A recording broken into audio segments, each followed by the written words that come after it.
Tanto palleggiatrice è già questo un grande merito. 11 scudetti consecutivi, 6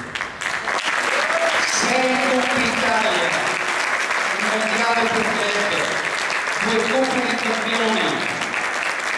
Nell'81 capitano della nazionale, vince la medaglia di bronzo agli europei, 325 presenze in nazionale.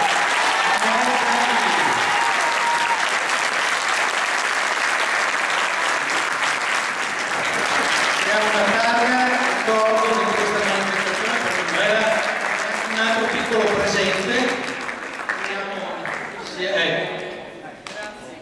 E abbiamo anche qualcosa da bere magari per gli allenatori e le ragazze. Ovviamente è un ottimo proseguo, però insomma credo non faccia meglio gli atleti ma gli allenatori sì. Grazie a tutti,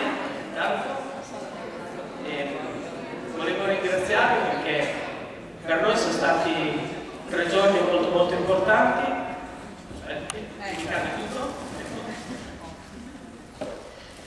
Sono stati 3 giorni molto importanti dove abbiamo fatto un'esperienza bellissima, giusto? Bravi, fate così con la testa.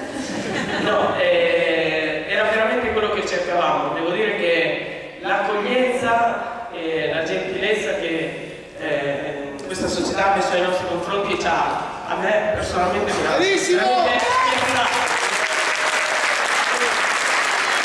Quindi tengo particolarmente a ringraziare come Presidente per tutti e tutti quelli che veramente in questi giorni sembrava veramente, non so, di famiglia ci hanno fatto sentire, quindi grazie.